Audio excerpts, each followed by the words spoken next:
안녕하세요. 뽀얀거탑의 아나운서 류일합니다. 여러분 한 주 동안 잘 지내셨나요? 오늘 또 조동찬 선배님 함께해 주셨고요. 안녕하세요. 네, 안녕하십니까. 그리고 오늘 처음으로 인사드릴 우리 새로운 PD 홍예진 PD님 소개합니다. 안녕하세요. 안녕하세요. 홍예진입니다. 뽀얀 건 다 담당 PD를 한다는 거는 네. 우리가 특별한 게스트가 없을 때는 그냥 게스트 고정이에요. 그렇게 생각하면 돼요. 예. 이게 언제부터 시작됐는지 모르겠는데 오자마자 출연이라니 많이 긴장된대요. 네. 그럴 수 있죠. 근데 부모님은 좋아하실 거예요. 나중에 영상 딱 나오고 그러면 부모님 보여드리면 되게 좋아해. 우리 딸 출세했네. 사실은 조동찬 선배님 같은 분과 함께. 그건 아니겠죠. 저는 뭐냐. 심지어는 지금 제가 가끔 뉴스에 나오는 것도 저희 어머님이 보시면 너무 좋아하세요. 동찬아 오늘 TV에 나왔다. 나왔다. 좋아하시죠. 네. 그래서 저도 이제 8시 뉴스는 좀 그런데 낮 뉴스나 이런 게 잡혀 있을 때는 엄마 낮에 오늘 TV 와. 나 나와. 그럼 간략하게 본인 소개 한번 부탁드릴까요? 뭐 어떻게 하다가 여기 인턴을 하게 됐는지 뭐 이런 것도 괜찮고. 저는 이제 이전에 인턴 PD였던 아란이의 친구고요. 또 소개로 온 건 아니고 면접을 보고 뽑혔지만 면접 소식을 듣고 지원을 하게 됐고. 맞습니다. 네. 그래서 뽑히고 지금 이제 일주일 차 됐습니다. 네. 앞으로 꿈이 뭐예요? 꿈은 원래 선생님이었는데 이제 꿈을 접고 찾아오고 벌써 접었어? 몇 학년인데요? 왜 꿈을 접게 됐죠? 그거는 좀 교사 논란 딱 있을 시기에 접게 됐는데 이번에 서희초등학교 그런 네. 부분들을 보시면서 그 부분 우리 또 뽀얀거탑에서 다룬 적도 있었어요. 그런 것도 있고 학생 수가 이제 계속 줄다 보니까 제가 나중에 선생님이 됐을 때 얼마나 남아 있을까? 그리고 제가 선생님을 또 얼마나 할 수 있을까? 약간 이런 생각도 들어가지고 그냥 다른 경험을 많이 해보고 내가 잘하고 좋아하는 게 있으면 그걸 해보자 하고 또 이제 이거를 또 지원하게 됐죠. 처음에는 선생님 왜 되고 싶었는데요? 제가 고등학교 때 미디어 고등학교를 나왔었는데 그때 선생님이 너무 좋으신 분이었어가지고 저도 이제 미디어가 좋아서 고등학교 때부터 했으니까 또 이제 저 같은 학생들을 좀 가르치고 싶다는 생각이 들어가지고 특성화고 교사 이 꿈을 꿨었는데 이렇게 접게 됐죠. 근데 그 접었다는 것, 그 중에서 가장 큰 포인트는 어떤 부분일까요? 큰 포인트는 일단은 미래에 대한 불안감이 조금 있었고 교사라는 직업에 대한 또 저희 과가 그 교직 이수가 안 되는 과여가지고 대학원을 또 따로 가야 된단 말이에요. 교육대학원을. 또 제가 그거를 할 수 있을까? 대학교 졸업하고 나서 또 대학원까지 가서 할 수 있을까? 이런 생각도 들고. 근데 지금 말씀하신 사안은 그 서희초등학교 사건과는 무관하잖아요. 그렇죠? 원래 그 전에도 그런 고민이 있다가 이제 빵 터지고 나서 그러니까 그 빵 터졌을 때 그 사건이 터졌을 때 어떤 부분이 가장 이건 가장 힘들겠다. 이건 내가 견디기 어렵겠다라고 하는 포인트. 그걸 그러니까 어떤 저는 생각을 못 했거든요. 그 당시 우리가 이걸 보도하고 얘기를 했지만 이게 꿈을 키우는 사람들에게 줄 수 있는 영향에 대한 생각을 못 했죠. 선생님을 희망하는 사람이 그러게요. 이렇게 하는 건 생각 못 해서 거기 그 사건에서 어떤 포인트 때문에 뭐가 이렇게 내가 교사가 됐을 때 이런 부분이 힘들겠다라서 그만두고 싶다는 거였어요? 사실 교권 하락에 대한 거는 제가 고등학교 시절에도 조금 느끼고 있었거든요. 왜냐하면 또 수업 시간에 그런 친구들이 이제 뭐 선생님이 무슨 말씀을 하거나 이러면 아예 안 듣는 친구들도 있고 뭐 화가 나면은 선생님이랑 얘기하다가 그냥 나가버리는 친구들도 있고 이런 거 봤을 때 솔직하게 쟤 좀 개념이 없는데? 이렇게 생각하잖아요. 근데 그런 애들이 밑에 학년으로 나이가 적은 친구들일수록 더 많아요. 그런 얘기들이 더 많이 들리고 얘도 나 때는 말이 아니야. 그러니까 나 때는이 될 수밖에 없어요. 제가 졸업을 하고 나서도 학교를 찾아가면은 선생님들이 그런 것 때문에 되게 많이 힘들어하세요. 애들이 말을 안 듣고 애도 참여를 하지 않으려고 한다. 근데 애들이 기가 너무 세니까 어떻게 가르쳐야 될지 모르겠다. 이런 말씀을 저한테 많이 하시기도 하셨거든요. 그래서 이게 나이가 어려질수록 애들이 기가 더 세지는데 그런 걱정이 됐죠. 저는 그러니까 꿈은 계속 변하는 거니까 앞으로도 한 100번 좀 더 꿈 변하고 100번 이상도 변할 거예요. 꿈을 바꾼다는 게 이제 변한다는 게 저기 하는 게 아니라 저는 이제 약간 아이가 줄어든다고 아이가 줄어드니까 소아과를 선택하면 안 되겠다라고 하는 후배분들이 있어요. 네. 전 뭐라고 얘기하냐면 네. 아이가 줄어들면 줄어들수록 아이의 가치는 더 높아지는 경향이 있거든요. 네. 훨씬 더 우리는 많은 돈을 아이의 건강을 지키기 위해서 쓸 것이다. 그렇다면 난 소아과 의사의 미래가 난 분명히 있다고 생각한다. 지금은 정말 의사 중에 제일 돈 못 벌는 수준이거든요. 그냥 너무 불쌍해요. 솔직히 말씀드리면 소아과 의사는 되게 불쌍해요. 차라리 소아과는 전문이고 예를 들면 제가 전문이라고 생각하는 의사는 많지는 않습니다. 저희 신경외과 전문 입장에서는 당신이 전문이야? 이렇게 하는 의사는 정말 많지 않아요. 웬만한 전문의는 저희는 전문이라고 생각하지 않습니다. 외과만 쳐주나요? 외과 말고도 네. 예를 들면 내과 전문의는 쳐요. 그다음에 소아과 전문의는 쳐줍니다. 그러니까 신경외과 의사가 못하는 그런 영역의 일이에요. 아이들은 조금이라도 약 용량이 잘못되면 정말로 큰일 나거든요. 그러니까 저희는 그것을 전적으로 맡겨야 되는 거예요. 소아과 전문의에게 그런 부분들을. 아니면 우리가 막 할 수 있어, 나도 할 수 있어 하는 거는 전문의 아니죠. 신경외과 의사도 할 수 있는 일은 그런 일이면 그건 전문의가 아니죠. 신경외과 의사 우리 못해. 당신이 해줘야 돼. 이런 게 이제 전문의인데 아무튼 저는 지금 현재 소아과는 분명히 전문의라고 저는 생각합니다만 우리 사회가 소아과 전문의를 대접하는 것은 대단히 오랫동안 30년 이상 천대를 해왔던 것도 사실이죠. 그럼에도 불구하고 저는 소아과 의사의 미래가 없느냐? 저는 있다고 생각합니다. 줄어도 분명히 그 가치들은 올라갈 것이다. 그래서 같은 입장으로 교사도 그런 아이가 저출생이 이렇게 되는 그런 흐름을 우리가 당장 반전시킬 기미는 전혀 보이지 않지만 그럼에도 아이가 적을수록 아이에 대한 교육의 가치는 더 커질 것이라고 생각해서 교사의 전망이 있다고 저는 개인적으로 생각하고요. 네. 또 하나는 뭐냐면 저는 이건 사회 현상은 왔다 갔다 한다고 생각해요. 그 전에 우리 유일한 아나운서 마오병 들고 학교 다닐 그만 얘기해. 3주째 울어먹기예요. 할 때는 그때는 너무 학생들의 인권이 낮았어요. 그냥 사랑의 매 알아요 혹시? 그냥 쥐어 이 터지는 단어를 거, 모른다. 사랑의 매. 쥐어 터지는 거, 선생님들한테 쥐어 터지는 거. 막대기 하나씩은 다 들고 다니셨거든요. 저도 어느 순간에 뭐냐면 제가 중학교 때 정말로 세게 맞은 게 체육 선생님인데 수업 시간에 방귀를 꼈다고. 어머.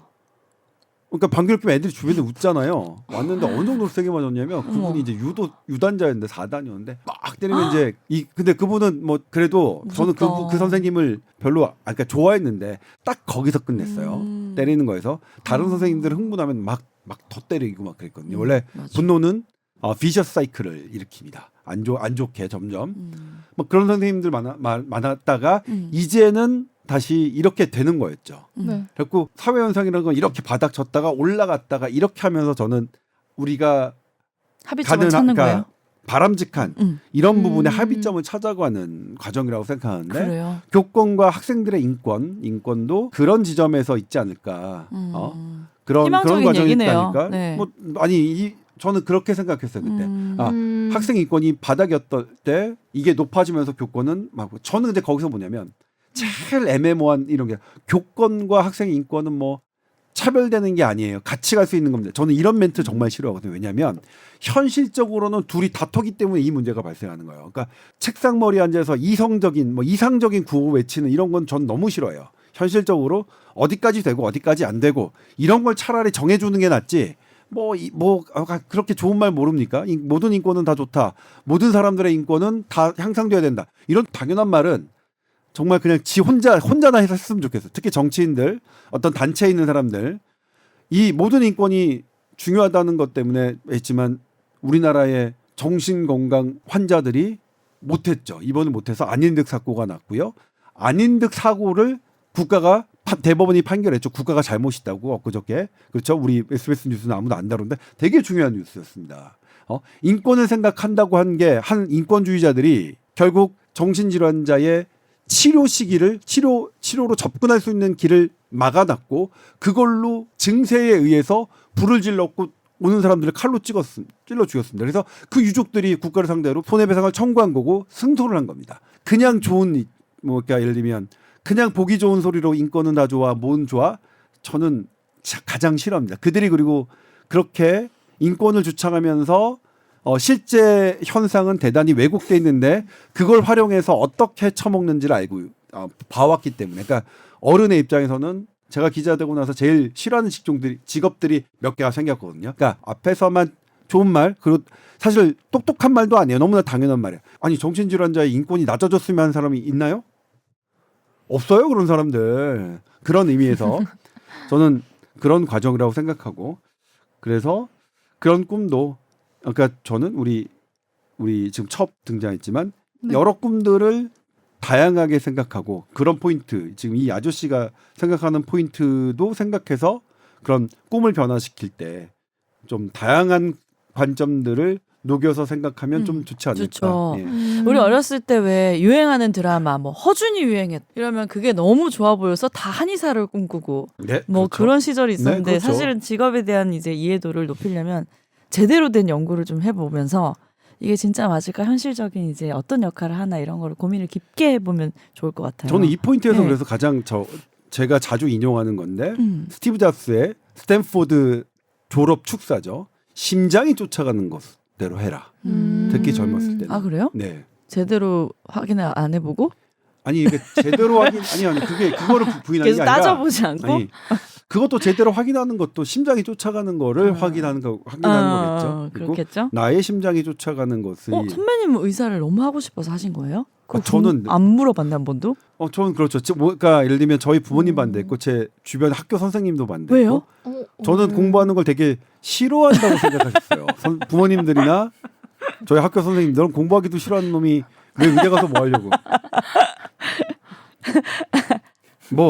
근데 왜 선생님도 그랬어요? 다 공부하는 거 되게 좋아했는데 저 실제로 제가 나온 강북에서는 또 공부 되게 잘했어요. 공부 되게 잘했지만 그럼에도 불구하고 선생님들은 조동찬은 공부하기 싫어하는 놈이야 이런 생각을 갖고 반대하셨고 저는 왔습니다. 네. 제 심장을 쫓아서 기자가 된 것도 제 심장을 쫓아서 왔어요. 후회해요.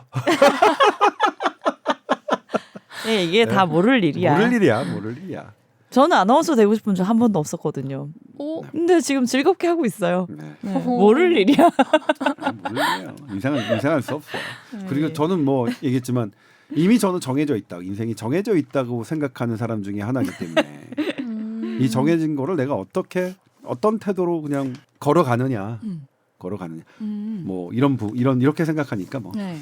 어쨌든 우리 홍예진 PD님 환영하고 운명설이 마지막 이제 발언이셨으니까 여기 이 자리에 있는 것도 운명이에요. 네. 앞으로 또 어느 쪽으로 꿈을 꿀지는 지켜보겠습니다. 네. 궁금하네요. 되게 부럽고 20대 초반에 그런 꿈을 꿀 수 있는 시기가 부러워요. 자, 오랜만에 건강 상담 메일이 왔어요. 이제 한번 소개를 해드릴게요. 안녕하세요. 곧 50을 바라보는 여성입니다. 20대 때부터 흉부 X선 검사를 받으면 척추 측만증이 의심된다는 결과를 받았습니다. 젊고 크게 불편이 없어서 그냥 지내다가 출산 중과 후에 요통이 심해서 치료를 받기도 했었습니다. 한동안 잘 지내다가 40대 이후 요통이 가끔 있어서 물리치료 같은 거 받으면 또 괜찮아졌는데 나이가 들면 들수록 아픈 횟수랑 기간이 좀 길어지는 느낌이더라고요. 자, 그래서 척추 측만증 얘기로 돌아가서 인근 병원에서는 특별히 할 수 있는 게 없다고 자세를 똑바로 하라고 하셨는데 뭐 어떻게 자세를 똑바로 해야 하는지도 모르겠고 본인이 할 수 있는 자가 치료법 이런 거 있으면 좀 안내 받을 수 있을까요? 하셨어요. 네, 일단 척추 측만증은 네.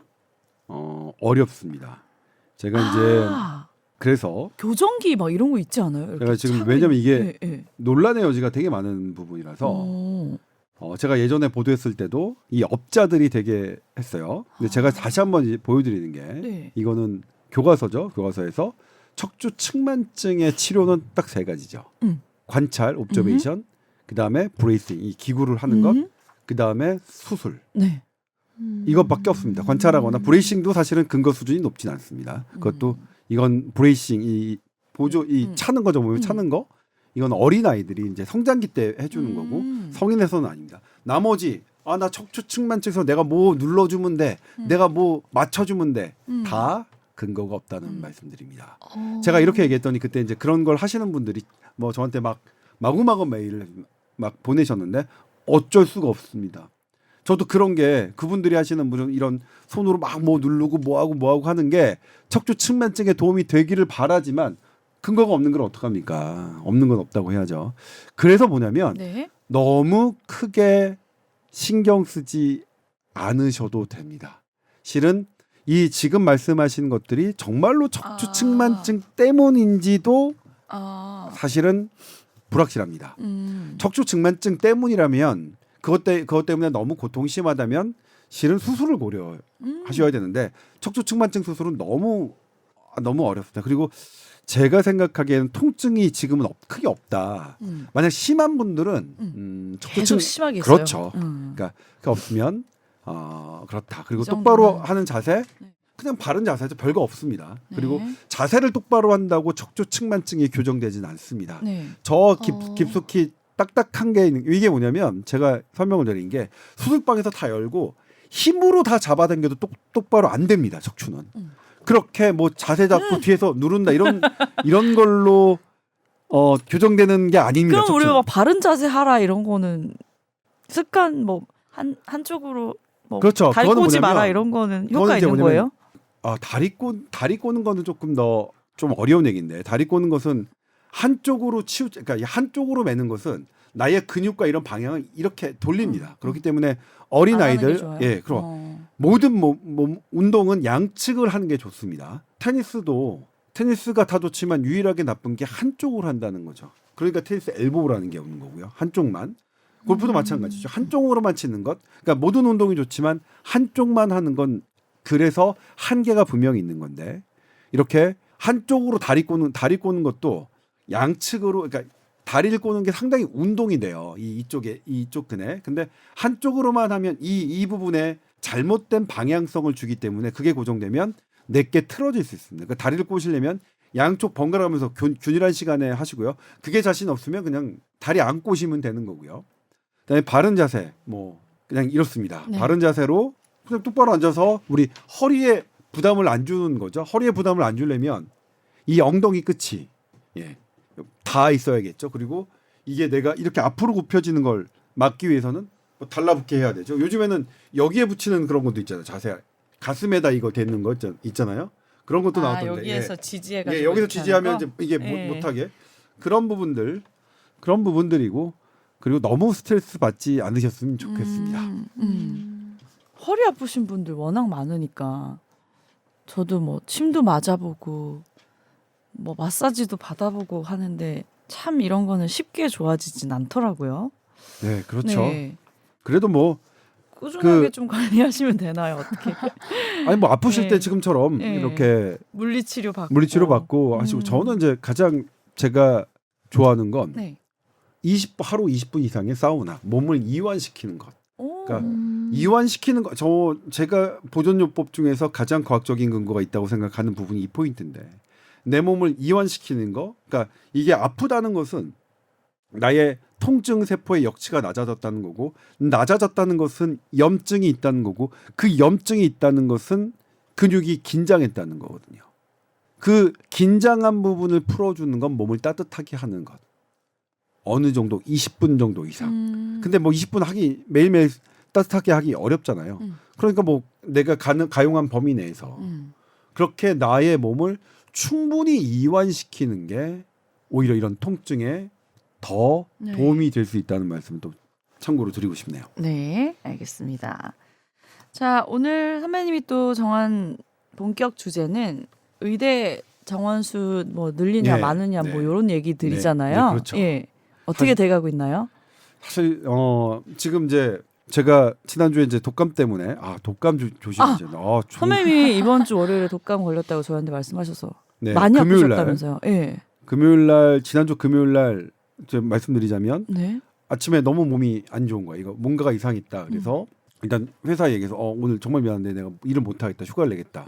하고서 했는데 그리고 하루 종일 집에서 왜 아픈지도 모르겠어. 어디가 아픈지 모르는 상태에서 근데 하루 종일 누워 있었어요. 근데 나중에 이제 가족이 퇴근하고 난 다음에 제 체온을 쟀고요. 39도예요. 오, 높았네. 그때 알았어요. 그때 이게 내가 지금 고열 때문에 힘들었구나. 그러니까 뭐냐면 의사가 그것도 모르나? 너무 힘들어가지고 진짜 아팠겠네요. 그래서 바로 집에 있는 신속 항원 검사를 해봤죠. 했더니 음성이 나와서 이건 그럼 독감이겠다 해서 바로 독감 약을 처방받아서 바로 밤에 먹기 시작했습니다. 그러니까 좀 살 것 같더라고요. 근데 요즘은 독감이 뭐 되게 비싼 링거가 나와서 한 번 맞는 바로 뭐 있죠. 초기에 맞는 거 있던데 그건 네. 뭐예요? 효과가 있던데. 네, 그것도 그거 죽이는 약이죠. 독감 바이러스를 죽이는 약이고. 네. 저는 그 당시에 병원에 가서 뭐 그렇게 할 적인 아니었으니까 처방을 받은 약을 먹었죠, 바로. 그래서 그 다음 날부터 열이 떨어지더라고요. 그렇고 하지만 대단히 힘들었고 그때 이제 또 어떠냐면 지난주 금요일에 아주 특이한 경험을 했는데 모든 저의 인생을 막 주마등처럼 지나가는 경험을 했어요. 왜? 와, 너무 아프니까? 저도 모르겠어요. 그러니까 와 이거 그리고 정신줄을 놨네. 돌아가신 아버지의 정말요? 위로서부터 막 쭉 39도의 고열에 시달리는 동안 저는 어머나. 그때는 39도인지 제가 어머나. 고열에 시달리는지 몰랐을 그때는 텐데 40도 넘었던 거였을 수도 있겠어요. 아무튼 그래서 독감 예. 조심하시고요. 오. 저는 참고로 독감 예방 주사 맞았습니다. 4가 맞았는데 어머. 독감 예방 주사 맞았는데 독감 왜 걸리냐? 걸릴 수 있습니다. 그러니까 우리가 독감 예방 주사는 아예 독감 바이러스를 진입하지 못하게 하는 게 아니라 들어왔을 때 얼마나 잘 싸우게 하느냐인데 저는 아마도 독감 예방 주사를 맞지 않았으면 죽었을지도 모른다. 그 정도로 더 알았을 겁니다. 그러니까 맞은 만큼 덜 알았겠죠. 그거는 뭐 맞는 것 같고요. 네. 아무튼 그것 때문에 이제 쭉 놓고 있었는데 의대 증원 숫자가 발표가 됐어요. 최소 2,100명, 그다음에 2,800명 정도를 의대들이 더 원한다. 이렇게 나왔어요. 그래서 지금 막 오늘 아침 기사에서도 그랬죠. 와, 2,800명, 뭐 거의 한 3,000명 정도가 더 늘면 입시학원들이 분석했는데 이제 2등급도 네. 무슨 2등급도 의대 진학 갈 가능 수 이렇게 있어? 돼 있더라고요. 좋습니다. 근데 이 부분에 대해서 네. 그 숫자가 뭘 의미하는 건지 그리고 우리는 어디에 무엇 때문에 속고 있는지 어떤 부분 속고 있는지를 제가 먼저 전제로 말씀드릴 것은 의사 면허 그러니까 의사 면허가 있어야만 의료 행위를 할 수 있다. 그러니까 면허를 따지 않으면 의료 행위를 못 하게 하죠. 법으로 금지했죠. 네. 그렇기 때문에 의사 면허는 국민이 준 겁니다. 그래서 국민이 늘리겠다. 나 의사 면허 늘릴 거야. 뭐 줄일 거야. 이것은 철저하게 국민이 있습니다. 그러니까 특권을 줬으니까. 네. 예? 독보적인 특권을 줬으니까. 그렇기 때문에 저는 의사 면허를 늘리느냐 마느냐를 갖고 공급자 단체인 의사 단체가 이것을 파업의 대상으로 삼는 것을 저는 맞지 않다고 생각합니다.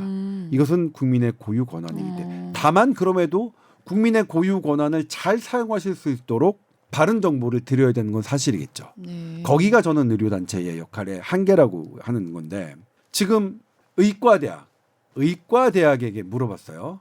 니네 얼마나 더 뽑고 싶어? 그런데 그 숫자가 그거예요. 근데 우리 생각해봐요. 반대로 우리나라에 케이블카가 필요해요. 근데 케이블카가 정말로 얼마나 필요해요? 왜냐하면 케이블카가 있으면 관광이 되지만 너무 많이 지으면 또 환경 파괴도 되는 게 사실이잖아요. 그러니까 적정한 케이블카를 만들어야 되는 거예요. 중요한데 지금 정부가 케이블카 업자들에게 생산업자들에게 니네 케이블카 얼마나 더 만들 수 있어? 이걸 물어본 거예요. 그게 2,100명, 2,800명이에요. 이걸 고스란히 이 무게감으로 발표하는 게 맞나요? 케이블카 업자들이 우리나라의 케이블카 2,100개, 최소 2,100개, 2,800개 더 만들 수 있습니다.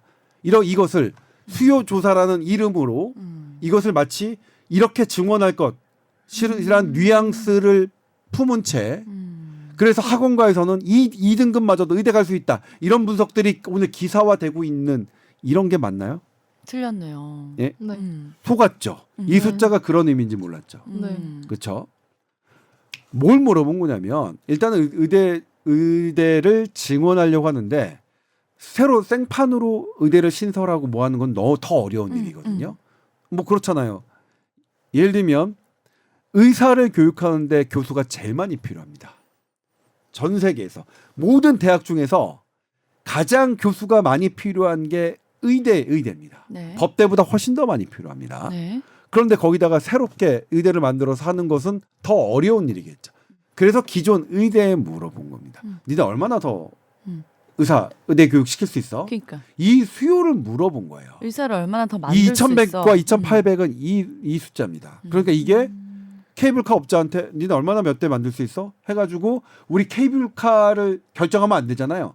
이건 우리나라 형편에 우리 국민이 편하긴 한데 관광만을 분명히 지역 발전은 좋은데 그렇다고 이거를 중구난방 막 이렇게 무조건 만들면 분명히 환경 파괴 될 거 아니에요. 막 도봉산 북한산에도 케이블카 다 만들고 관악산 만들고 이래버리면 안 될 거잖아요. 그렇죠? 적정한 수는 또 이게 지금 조사한 게 적정한 숫자의 개념이 아니라는 건데 지금 잘못 받아들여지고 있죠. 그렇죠? 네. 뭐 이게 진짜로 적정한 수 2,100에서 2,800명이 이제 우리 더 뽑아야 되는 숫자로 알고 계시죠. 이게 속은 겁니다. 저는 이건 그래서 대한민국 기자들도 대단히 잘못했다고 생각합니다.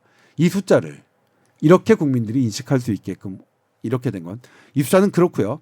그렇다면 또 하나가 문제인데 이게 정말로 현재 우리나라 의과 대학이 감당할 수 있는 숫자냐? 그거라도 되면 의미가 있어요. 그거라도 된다면. 근데 그것도 아니라는 거죠. 제가 오늘 이것 때문에 이제 뉴스 브리핑이 잡혀 있어서 어제까지는 제가 휴가였으니까 오늘 아침부터 이제 불이 나게 여기저기를 취재했습니다. 도대체 이 숫자 어떻게 나온 거예요? 처음에 선생님 이거 학장님들 그거 안 된다고 그랬잖아요. 왜냐하면 왜 학장님들이 걱정하셨냐면 의대를 교육하는 건 의과대학이죠. 의과대학의 장의 학장입니다. 의대 학장 모임들이 있어요. 의대 학장님들은 되게 걱정하셨어요. 왜냐하면 지금도 어려운데 학생들 가르치기에 왜 의대 기초 교수님들이 너무 부족해서 오늘 한겨레 신문이 단독자를 달고 냈지만 지금도 기존 의대 중에 4개 대학이 기초 의사 수가 함량 미달이라고 단독자를 냈죠. 지금도. 그런데 그런 대학이 80명을 더 교육할 수 있다고 냈어요. 어떻게 된 겁니까 했더니 이거 의과 하대학 학장들이 내는 숫자가 아니야. 그럼 누가 냈어요? 대학 본부에서. 왜요? 이게 참 재밌는데. 의대는 학생 한 명당 적자입니다. 대학이. 보통 지방 미니 의대 같은 경우에는 한 명당 3억 정도가 드는데 학비로 한 1억 5천 정도 낸대요. 그럼 1억 5천 계속 적자죠. 그럼 이 적자폭을 해소시킬 수 있는 인원이 몇 명이냐? 그 숫자가 지금 발표된 거예요. 동계산할 거네요. 동계산. 그런데 이게 이렇게 해서 이런 식으로 수요 예측 조사가 돼서 이 숫자가 발표되는 게 대한민국에 이런 일이 벌어지는 게 맞습니까? 저는 이 부분이 취재를 하면 할수록 웃겼어요. 예. 이 숫자 제가 그래서 오늘 뉴스 브리핑에 제가 한 얘기는 제 얘기는 보통 다들 잘 안 들으시니까 저는 이 숫자를 발표하는 게 맞느냐. 정부가 이런 무게감이 있는데 의대 정원에 대한 이런 국민들의 무게감이 있는데 이렇게 하는 게 맞습니까? 그러니까 제대로 된 그 무엇도 아니잖아요. 네. 그렇죠? 발표하면 안 되는 숫자였습니다. 그런데 이게 이런 식으로 발표한다는 것은 저는 대단히 국민을 우습게 생각하는 것 같다라는 느낌을 받았어요. 예. 아무튼 저는 기본 전제는 아무리 나라가 잘못되고 뭐 어떻게 되든 말든 간에 의대를 증원하는 모든 절대 권리 저는 국민에게 있다고 전제했고요. 그럼에도 불구하고 이런 식의 조사는 맞지 않다. 이런 무게감으로 기자들이 취재하고 그대로 그러니까 공급자 측과 그다음에 의사단체 측을 해가지고 양비론으로 해가지고 얘네 한다 이런 식으로 하는 것도 저는 기자가 제대로 일을 못 하고 있다고 저는 생각해요. 정확하게 이 숫자가 어떻게 나온 건지는 알려드려야죠 국민께. 그렇죠? 이렇게 나왔습니다. 네. 그리고 우리가 근본적으로 왜 의사 수를 늘려야 된다고 지금 국민들이 원하고 계시죠? 우리 응급실 뺑뺑이 겪고 있잖아요. 왜? 소아과 의사가 없어갖고 애들이 특히 갈 데가 없는 거잖아요. 네? 그다음에 지난번 아산병원에 얘기하면 이제 너무 싫어하시는데 어쩌서 아산병원 어쩌서 아산병원에서 뇌출혈이 나왔는데 수술하는 의사가 없어서 서울대병원에 가서 수술 받으시는 그런 것 때문에 이런 경고 사인이 있잖아요.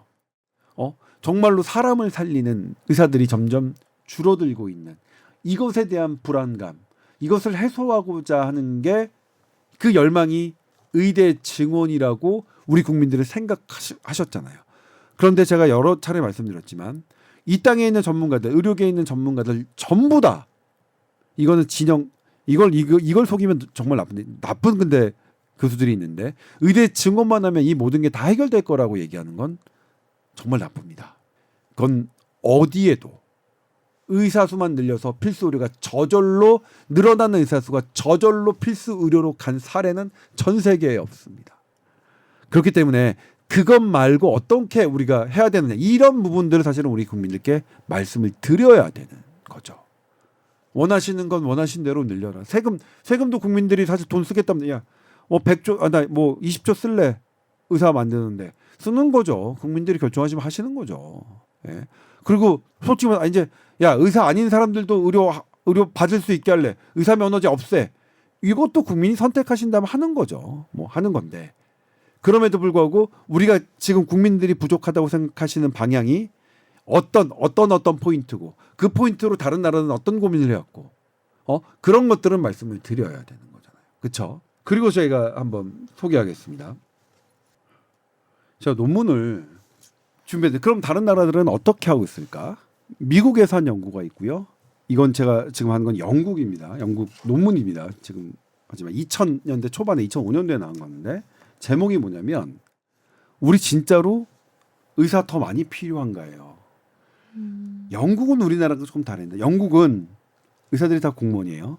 물론 공무원이 아닌 별도의 의사, 그러니까 영국 의료 시스템과 별도로 노는 의사들이 따로 존재하긴 하지만 아무튼 공무원입니다. 그러니까 영국 의사들과 독일 의사들은 의사 수 증원을 아주 찬성합니다. 왜냐하면 똑같은 월급은 또 월급쟁이니까 공무원 월급을 받으니까 일하는 사람이 늘어나는 게 무조건 좋죠. 네. 그러니까 뭐냐면 이걸 가지고 어떤 교수는 독일 의사들은 의사 수를 늘어나는 걸 찬성하는데 그런 아량이 있는데 대한민국 의사들은 반대 이렇게 했어요.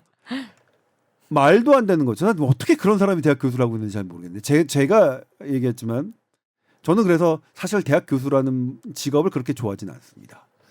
망가진 잘못된 정책, 국민을 속이는 거에 교수들이 상당히 많이 등장하거든요. 그러니까 우리 그 신입 PD는 교수님들은 환상이 있겠지만 이 아저씨들은 좀 그래요. 그런 부분들. 자, 아무튼 영국은 어쨌든 본인들 영국에서 내셔널 헬스 시스템에 들어가 있는 사람들의 의사들은 의사가 많으면 많을수록 좋은 거죠. 그렇죠? 공무원인데 일 편하게 할 수 있으니까. 네. 그런데 그런 영국에서도 우리 진짜로 정말로 더 많은 의사 필요해. 우리도 이런 이유 때문에 늘려봤는데 정말로 이 우리의 필수 의료, 국민들의 건강이 향상되는 방향으로 가고 있는지 잘 모르겠다는 거예요. 그리고 적정 의사 수는 진짜 어렵더라.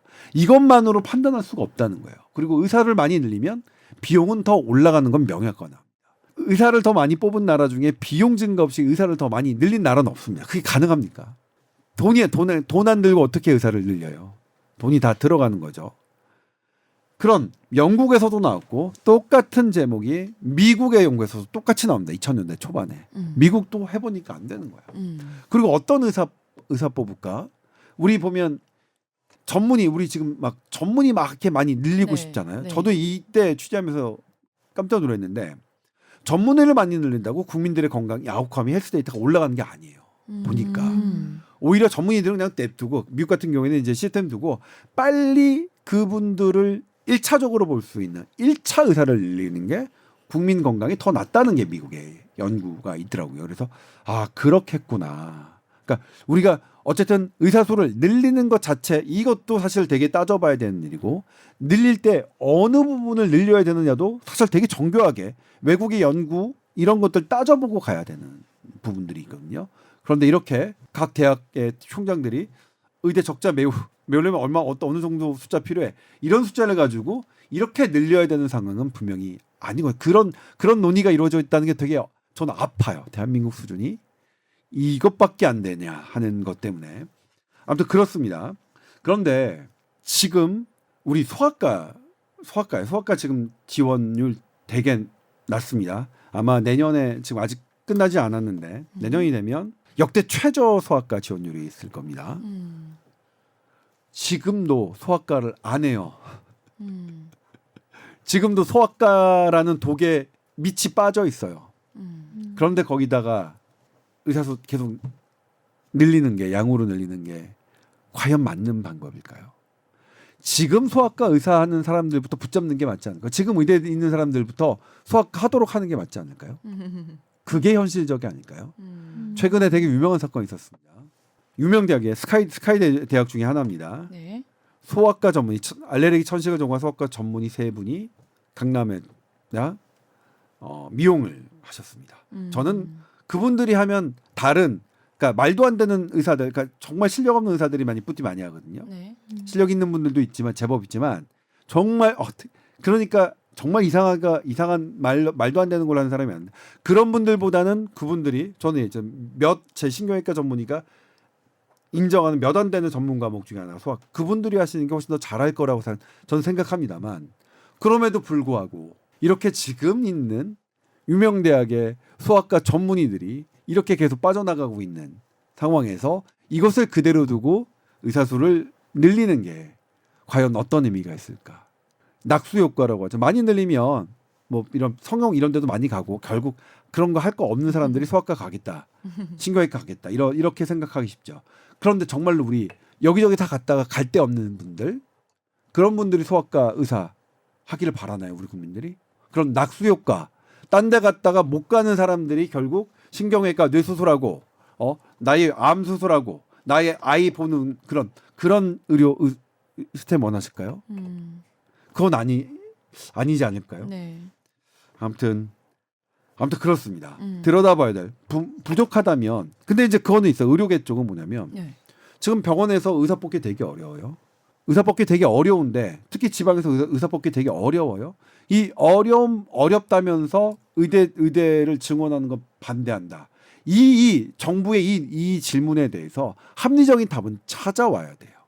그것은 의료 공급자 측에서 병원장님들 전부 다 의사 뽑기 되게 어렵다고 얘기해요. 예. 특히 지방일수록. 그러면 자체계에서도 그런 부분을 어떻게 우리가 해결할 수 있다. 이런 부분들을 갖고 와야죠. 그런 거 없이 무조건 의대 종은 아니다. 반대다. 물론 정부가 하는 이런 지금 1년에 대단히 아주 합리적이지 않은 깊이 없는 조사를 이렇게 발표하는 것은 마음에 안 든다 쳐요. 그럼에도 불구하고 지금 현상에서 국민들이 겪고 있는 부분에 대한 안은 의료계에서 좀 내놔야죠. 어떻게 하면 우리는 지방의 필수 의료를 더 국민들이 불편하지 않으실 건가? 이런 부분. 그러니까 이 요구는 의료계도 국민이 원한다는 것을 아주 무겁게 받아들일 필요가 있다고 생각해요. 정부가 하는 게 아니라 정부가 이런 건 되게 짜증나긴 하지만 얄팍하게 이렇게 하는 건 되게 짜증나지만 근본적으로 국민이 원한다는 것은 대단히 전 무게감을 있게 받아들여야 된다고 생각해요. 그리고 그 국민들께 진정성 있게 이러이러한 부분들을 설명해야죠. 솔직히 말씀드리자면 이렇게 얘기하는 게 저는 지금 의사수 늘리는 거예요. 의대 정원 늘리는 거 50대 이상의 의사들한테는 오히려 더 좋아요. 일단 본인들의 경쟁과도 아니고요. 50대 이상은 다 본인 병원들 갖고 있거든요. 네. 그래서 10년 후에 나와서 의사 비용 싸지잖아요. 완전 땡큐죠. 근데 이게 진짜로 우리나라 국민 건강에 좋을까? 이 부분을 다들 자실 못하는 거예요. 의대 제가 만나는 60대 교수님들도 아무 상관없어요. 그 대학 교수님들이고 뭐 저긴데. 근데 진짜로 이게 맞냐? 그리고 이렇게 부실하게 환경에서 의사수를 많이 늘리는 게 맞냐? 지금도 되게 어려운데. 지금 서울에 있는 의과대학도 기초의학 교수님 찾기 되게 어려워요. 어렵습니다. 왜냐하면 기초의학 대우 안 해줬잖아요. 그러니까 아무도 전공 안 하세요. 일단 그것부터 해야겠죠. 우리 어떻게 의대 교육 강화할 것인가부터 먼저 해야 되는 거죠. 사실 정당한 제대로 된 논의라면 오케이 좋아. 우리 국민들이 의대 증원 되게 원하셔. 그러면 그거에 맞도록 어떻게 의대 교육을 강화시킬 것인가부터 해야 돼요. 그럼 제가 제일 먼저 어떤 질문을 했겠어요? 각 대학에 취재할 때 귀 학교에서는 교수 채용을 지금 내년에 교수 채용을 얼마나 예산하고 몇 명을 예산하고 있고 네. 거기에 대한 예산은 얼마 정도 지금 생각하고 있습니까? 제가 취재했어요. 제가 직접 물어봤습니다. 그렇게 준비하고 있는 학교 지금 현재 한 개도 없습니다. 단 한 군데도 없어요. 이게 팩트입니다. 지방에 있는 대학들 제가 직접 다 전화했어요. 누구한테? 학장님들한테요. 이게 팩트예요. 그런데 우리 논의하고 있어요. 준비는 안 하고 있는데, 그러니까 제가 얘기했죠. 가장 싫어하는 게 말로만 짓거리는 선수들. 실질적인 건 해야죠. 소를 누가 키우고 농사를 누가 지어야 돼요. 만약 국민들이 이걸 원하시면, 나 국민들이 나 소고기 먹고 싶어. 나 흰쌀밥 먹고 싶어. 그럼 누군가는 잠깐 소 어디서 구하지? 농사 누가 지어? 이렇게 해야 되는 거예요. 아무도 농사는 안 져. 농사는 안 져. 소도 안 키워. 그래 놓고 국민들에게 소고기 원하시죠? 흰쌀밥 원하시죠? 이렇게 해요. 그러니까 짜증이 나는 거예요. 들여다보면 취재하면 할수록 짜증이 나는 거예요. 대한민국의 이런 수준에. 아무튼 그렇습니다. 네. 우리가 이 부분 일단 저는 순서는 그렇게 생각해요. 일단 기존에 있는 사람들부터 어떻게 붙잡을 것인가.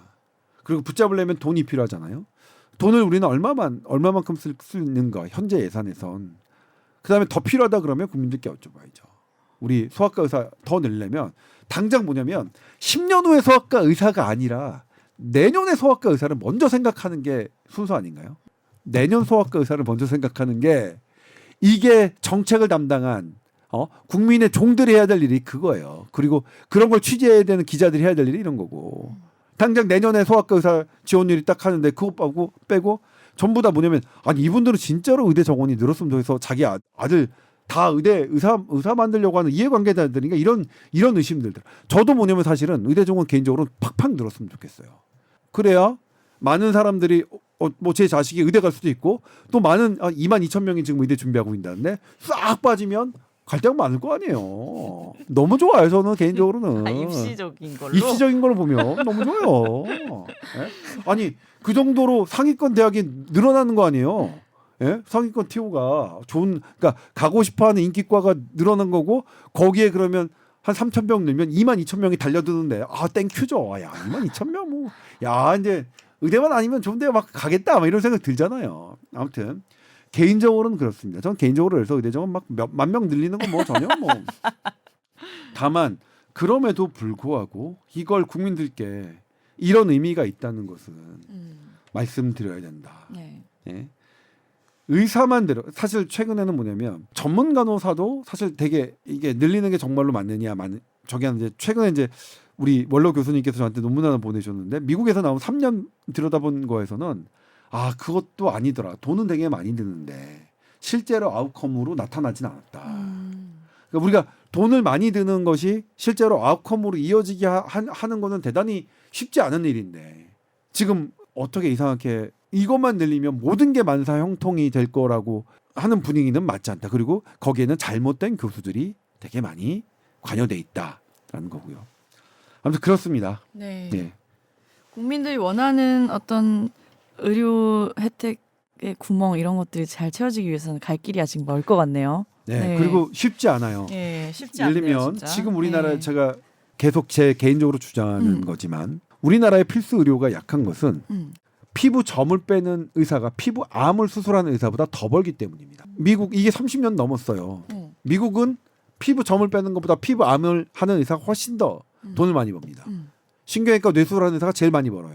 그러니까 다들 신경외과 뇌수술을 하는 거예요.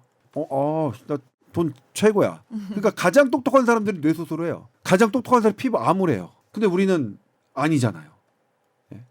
뇌수술을 하는 게 피부 점을 빼는 것보다 훨씬 돈을 못 벌어요. 그러니까 이런 게 30년 이상 지속해온 문제를 어떻게 단 한 번에 어떤 저기로 해야 될까? 전반적으로 우리의 의료 체계 그리고 우리의 가치관들을 다시 다 들여다봐야 되는 아주 복잡한 문제들이 이 안에 섞여 있는데 그리고 응급실 뺑뺑이가 응급실의 문제가 아니라고 제가 말씀드렸죠. 한국 의료의 문제가 응급실이라는 장소에서 나타난 거지. 거기서 얘기했잖아. 응급실 뺑뺑이 응급의학과 전문의가 없어서 응급실 뺑뺑이가 일어난 사례는 단 한 건도 없습니다. 거기에 소아과 의사, 거기에 신경외과 의사가 없어서 응급실 뺑뺑이가 일어난 거예요. 이걸 착각하는 분들이 있어요. 응급의학과 전문의가 없어서 응급실 뺑뺑이가 일어나는 줄. 그건 정말 나쁜 사람입니다. 한국 의료의 뒷받침. 그러니까 아산병원의 간호사도 진단이 안 돼서 서울대병원으로 간 게 아니에요. 멍청한 기자들이 그때도 그렇게 써가지고 마치 빨리 빨리 판단 못해서 간 걸로 어느 병원보다 빨리 판단됐는데 수술할 의사가 그러니까 수술할 의사 그렇게 하는 고된 일을 하지만 가장 의사들 중에서 돈을 못 버는 이런 직군에 하는 사람들이 점점 안 하니까 생겨난 문제예요.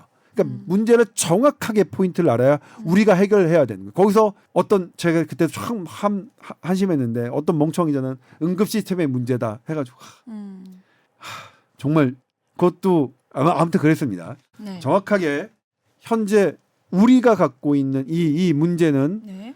이렇다. 네. 이런 그러니까 1, 2년 된 문제가 아니라 적어도 20, 30년 넘게 된 문제들이 다시 되돌아봐야 되는 문제라서 해결법을 어느 단 하나의 처방전만으로 해결되기는 어려운 측면이 있다는 것도 우리는 솔직하게 고백해야 합니다. 네. 홍혜진 PD님 오늘 처음 참여하셨는데 어떠셨나요? 굉장히 유익했고요. 그래 오늘 특별히 유익하다. 제가 요즘에 그 정신과 병동에도 아침이 와요라는 드라마를 보고 있는데 네네. 그 의사분들이 막 리뷰를 해주세요. 네. 하나하나 보면서 네. 거기서 이제 간호사 분들이 힘든 장면들이 많이 나오는데 의사분들이 그런 얘기를 하시더라고요. 막 간호사가 별로 없어서 힘들다고 과를 늘리지 말고 간호사들이 제대로 일할 수 있는 환경이나 만들어라 이렇게라고 하셨는데 그런가라고 생각을 했는데 또 이제 와서 들어보니까 네, 간호사 선생님 구하는 건 정말 어렵습니다. 지금. 근데 우리나라에 그래서 간호사 대학을 늘렸죠. 그런데 그렇게 해보니까 뭐냐면 그냥 집에서 면허 있는데 놓으시는 분이 더 많아요. 이거는 우리 간호대 증설에서도 이미 그냥 무조건 나왔습니다. 네. 네. 왜? 너무 힘드니까.